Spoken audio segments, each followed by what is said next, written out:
ഈ കഷ്ടപ്പാടെന്ന് പറയുന്നത് എപ്പോഴാണെന്ന് അറിയാം, നമുക്ക് ഇഷ്ടമില്ലാത്ത കാര്യം ചെയ്യുമ്പോഴാണ് കഷ്ടപ്പാടാക്കുന്നത്. സൗത്തുകാരനായ ഞാൻ ചെയ്ത ഏത് കാര്യവും എന്റെ പൗരോഹിത്യത്തിന്റെ ഭാഗമാണ്.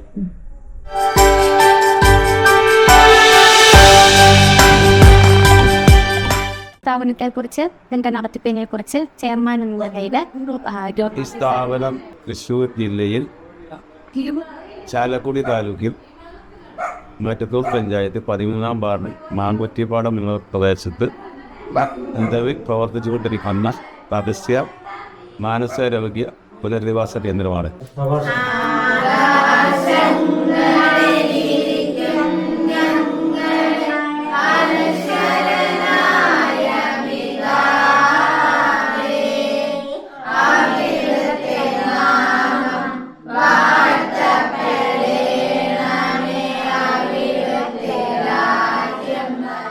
ഇതിൻ്റെ പ്രവർത്തന രീതികളെന്ന് പറഞ്ഞാൽ യഥാർത്ഥം പറഞ്ഞാൽ ഒരു അത്ഭുതമാണ്. അത് ദൈവത്തിൻ്റെ അത്ഭുതം. അങ്ങനെയാണ് അത് പ്രവർത്തിക്കുന്നത്.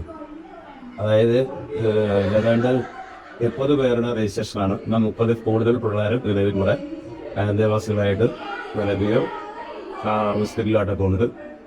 അപ്പോൾ ഇവരെ സംരക്ഷണവും കാര്യങ്ങളും ആണ് ഈ സ്ഥാപനം ഏറ്റെടുത്തിരിക്കുന്നത്. ഇവരെ നമുക്ക് ലഭിക്കുന്നത് ഗവൺമെൻറ് ഏജൻസികളാണ്.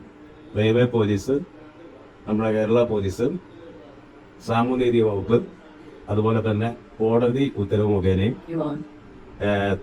തൃശ്ശൂർ മെന്റൽ ഹെൽത്ത് അതോറിറ്റിയും കോഴിക്കോട് മെന്റൽ ഹെൽത്ത് അതോറിറ്റിയുമാണ് ഇങ്ങോട്ട് കുട്ടികളെ സെലക്ട് ചെയ്യുന്നത്. അവർ തരുന്നവരെ ഞങ്ങൾ ഇവിടെ വരുന്ന മാതിരിയല്ല, ഇവിടെ ഒരു മാസം 2 മാസം നിൽക്കുന്ന അവർ നമ്മളിൽ ഒരാളായി മാറുക.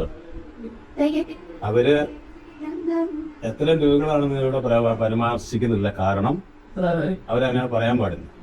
നമ്മളിൽ ഒരാളായി മാറിയിരിക്കുന്നവർ ഈ സമൂഹത്തിന്റെ എല്ലാ അവകാശങ്ങൾക്കും എല്ലാ സ്വാതന്ത്ര്യത്തിനും അവര് പ്രാപ്തരായി അവര് സമൂഹത്തിനൊപ്പം ജീവിക്കുന്നു. ഇവിടെ അവരെ കൂട്ടിയിടാറില്ല. അതുപോലെ തന്നെ അവർക്ക് വിലക്കുകളില്ല. സ്വതന്ത്രമായിട്ടും ഈ പ്രദേശത്ത് അവര് ഞങ്ങളെ പോലെ ജീവിച്ചു പോരും. ഇതിന് നേതൃത്വം കൊടുക്കുന്നത് ബഹുമാനപ്പെട്ട എപ്പിസ്കോപ്പ് അച്ഛൻ തോമസ് താമിക്കുര്യച്ചനാണ്. വർഷത്തിലൊരിക്കൽ അച്ഛൻ എത്ര വയ്യെങ്കിലും 2-3 സ്ഥലത്ത് വിശ്രമിച്ചും കിടന്നും വിശ്രമം എടുത്തും അതേമാതിരി നീളമായ ഒരു യാത്രയ്ക്ക് അച്ഛനെ കഴിയാത്തൊരു ശാരീരികാവസ്ഥയാണ് ആരോഗ്യപരമായിട്ട്. 85 വയസ്സുള്ളത്. ഈ 85ാമത്തെ പിറന്നാള് സെപ്റ്റംബർ 26-ാം തീയതി ആയിരുന്നു. അത് ആഘോഷിക്കാനായി ബത്തേരിന്ന് വളരെ പ്രയാസപ്പെട്ടാണ് അച്ഛൻ കൊടുത്തിരുന്നത്. തുടർന്നുള്ള വർഷങ്ങളും അച്ഛന് ഇവിടത്തുള്ള ആരോഗ്യം ദൈവം കൊടുക്കട്ടെ എന്ന് നമുക്ക് എല്ലാവർക്കും പ്രാർത്ഥിക്കാം. അച്ഛന്റെ ഒരു കാരുണ്യാസ്ത്രത്തിന്റെ ഒരു ഭാഗമാണിത്. അച്ഛന്റെ ഇത്ര വൈദിക ജീവിതത്തില് ഏറ്റവും വലിയൊരു ശുശ്രൂഷയാണ് അച്ഛനോട് ചെയ്തത്. അച്ഛനോടൊപ്പം ഈ ശുശ്രൂഷ ചെയ്യുവാൻ ദൈവം എന്നെയും പ്രാപ്തനാക്കിയതിൽ ഞാൻ ദൈവത്തോട് നന്ദി രേഖപ്പെടുത്തുന്നു. നിങ്ങളെല്ലാവരുടെയും സഹായം കൊണ്ട് മാത്രമാണ് ഈ സ്ഥാപനങ്ങൾ മുന്നോട്ട് പോകുന്നത്. അന്നന്ന് ഞങ്ങൾ ഉള്ളത് അന്നന്ന് ഞങ്ങൾക്ക് ദൈവം തരികയാണ്.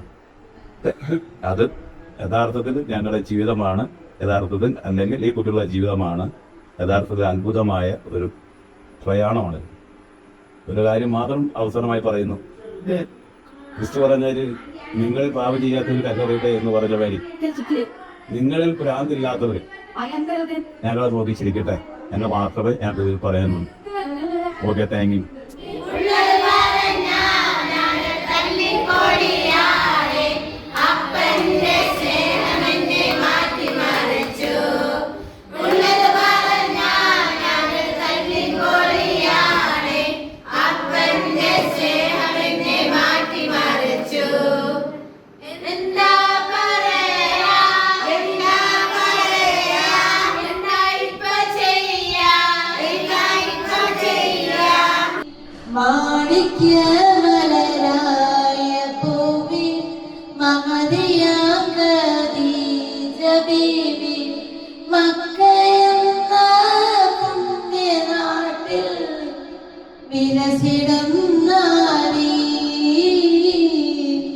ദൈവം ചെയ്ത നന്മകൾക്കെല്ലാം നന്ദി പറഞ്ഞിടുവാൻ, ദൈവം ചെയ്ത നന്മകൾക്കെല്ലാം നന്ദി പറഞ്ഞിടുവാൻ.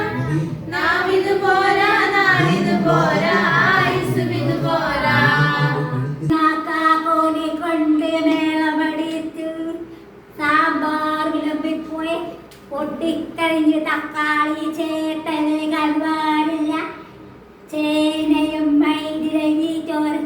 നന്ദിയോടെ ഞാൻ സ്തുതി പാടിടും എന്റെ യേശുനാഥാ.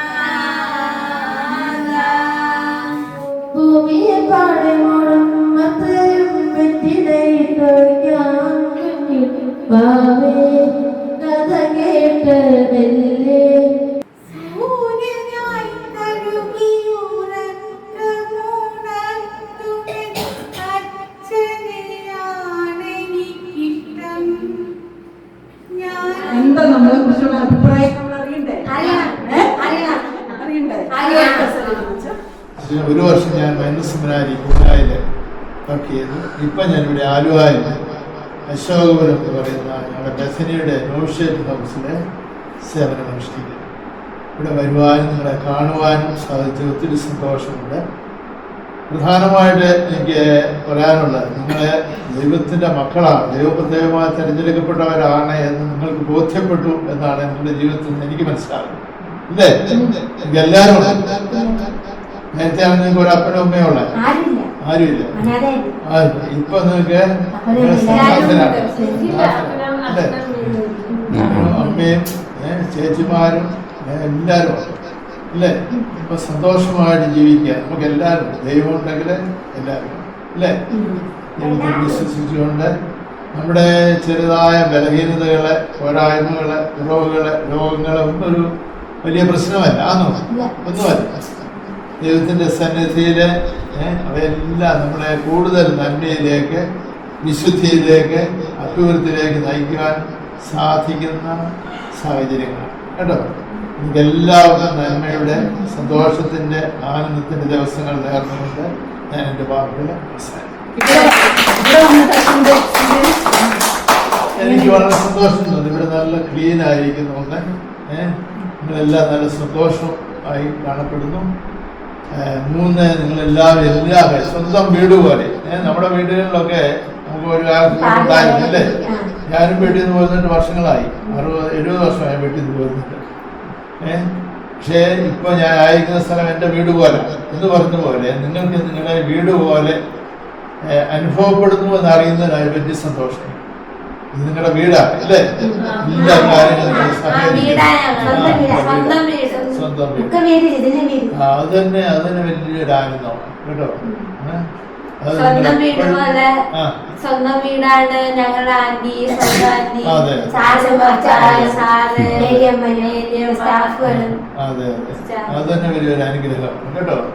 ദൈവത്തിന്റെ ധാരാളമായ അനുഗ്രഹങ്ങളെ ഉണ്ടായിരിക്കട്ടെ എന്ന് പ്രാർത്ഥിക്കുന്നു.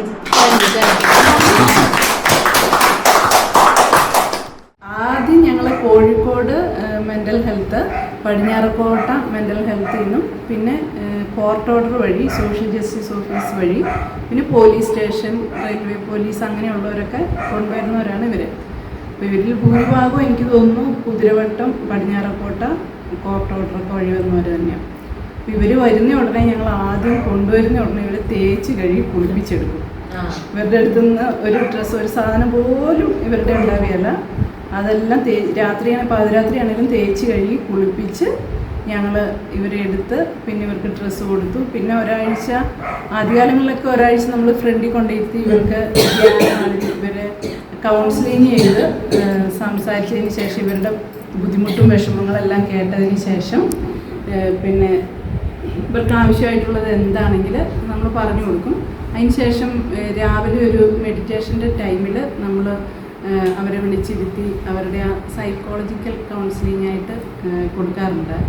അതിനുശേഷം ഇവരുടെ ഓരോ ചെറിയ കാര്യങ്ങളും നമ്മൾ മൈന്യൂട്ടുള്ള കാര്യങ്ങൾ പോലും ശ്രദ്ധിച്ചിട്ട് കറക്റ്റ് ചെയ്യേണ്ട കാര്യങ്ങൾ കറക്റ്റ് ചെയ്ത് കൊടുത്ത് എന്തായാലും ഒരു 2 ആഴ്ച കൊണ്ട് ഇവർ ഓക്കെ ആവാറുണ്ട്. അങ്ങനെ എപ്പോഴും എന്താ പറയുക, ടൈം ടേബിൾ അനുസരിച്ച് തന്നെ രാവിലെ ഒരു 5:30 എഴുന്നേൽക്കുന്നു. അതിനുശേഷം പ്രാഥമിക കാര്യങ്ങളൊക്കെ നിർവഹിച്ചതിന് ശേഷം ഇവർ പ്രയറിനായിട്ടിരിക്കും. അതിന് ശേഷം എക്സസൈസ്, അതിന് ശേഷം പിന്നെ അവരുടേതായ ചെറിയ ജോലികൾ, പിന്നെ ചിലർക്ക് അടുക്കളയിൽ സഹായിക്കാനൊക്കെ നന്നായിട്ട് അറിയാം, അവരത് ചെയ്യും. പിന്നെ പട്ടി, കോഴി, പൂച്ച എന്നൊക്കെ പറഞ്ഞുകൊണ്ട് അങ്ങനെ കുറച്ച് പേര് ജോലി ചെയ്യാനായിട്ട് പോകും. ചിലർ പശുവിനെ നോക്കാനായിട്ട്. പിന്നെ എല്ലാവരും കൂടി പ്രകൃതിയായിട്ട് ഇവരൊന്ന് മിങ്കിൾ ചെയ്യാനായിട്ട് ഇവർ പുല്ല് പറിച്ചാലും പറിച്ചില്ലെങ്കിലും ഒക്കെ ഇവരെ ഒന്ന് പറമ്പിലോട്ടൊക്കെ ഇറക്കി അവർ കുറച്ച് പുല്ലൊക്കെ കൊണ്ടുവരും പശുവിന്. അങ്ങനെ അതിന് ശേഷം പിന്നെ ഇവരുടെ കുളി അലക്ക് കാര്യങ്ങളെല്ലാം മസ്റ്റായിട്ട് രാവിലെ വൈകിട്ട് ഇവർക്ക് അസുഖം കൂടിക്കഴിഞ്ഞാലും ഇവർക്ക് രാവിലെ വൈകിട്ട് കുളിക്കാനാണ് ഏറ്റവും വലിയ മടി. അതുകൊണ്ട് നമ്മൾ രാവിലെ വൈകിട്ട് തന്നെ കുളിപ്പിക്കും. പിന്നെ ഇവരുടെ ക്ലീനിങ് കാര്യത്തിലൊക്കെ സ്റ്റാഫൊക്കെ ഭയങ്കര സ്ട്രിക്റ്റ് ആയിട്ട് തന്നെ നോക്കുന്നുണ്ട്. രാവിലെ വൈകിട്ട് കുളിപ്പിക്കുന്നതും പിന്നെ പല്ല് തേക്കാൻ മടിയുള്ളവരുണ്ട്, തുണി അലക്കാൻ മടിയുള്ളവരുണ്ട്. അവിടെയൊക്കെ സ്റ്റാഫ് പോയി നോക്കി ചെയ്യിക്കാറുണ്ട്. അതിനുശേഷം ഇവർ ഉപയോഗിക്കുന്ന സ്ഥലങ്ങളെല്ലാം ഇവർ തന്നെ ക്ലീൻ ചെയ്യും. കുളിയെല്ലാം കഴിഞ്ഞ് വന്നതിന് ശേഷം പ്രെയർ ഇവരെ സഹായിക്കുന്നവരെ തൊട്ട് ഇവർ ആരൊക്കെ പറയുന്നു അവർക്കൊക്കെ ഇവർ പ്രാർത്ഥിക്കാറുണ്ട്. ഇവർ പ്രാർത്ഥിക്കുന്ന കാര്യങ്ങൾ നടക്കാറുണ്ട്. അപ്പം അവർക്കെല്ലാം വേണ്ടി പ്രാർത്ഥിക്കാറുണ്ട്. പിന്നെ ഇവർക്ക് ടിവിയോ പാട്ട് കേൾക്കോ അങ്ങനെ എന്തെങ്കിലുമൊക്കെ ചെയ്യും. അതിനുശേഷം ഉച്ചയൂണ് കഴിഞ്ഞിട്ട് പിന്നെ ഇവർ കുറേ നേരം TV വാച്ച് ചെയ്യും. അതിനുശേഷം പിന്നെ ഈവനിങ് വോക്ക് തോട്ടം ഗാർഡൻ വർക്കിലൊക്കെ സഹായിക്കും. ചിലർ വായിക്കും, അവിടെ ലൈബ്രറി ഉണ്ട്. ചിലർ വായിക്കാൻ ഇൻട്രസ്റ്റ് ഉള്ളവർ വായിക്കാറുണ്ട്. പിന്നെ കൊട്ട നെയ്ത് റൂബിയുടെ കൊട്ടയൊന്നും എടുത്തുകൊണ്ട് വരുമോ? റൂബി ഇരുന്ന് കൊട്ട നെയ്യാറുണ്ട്.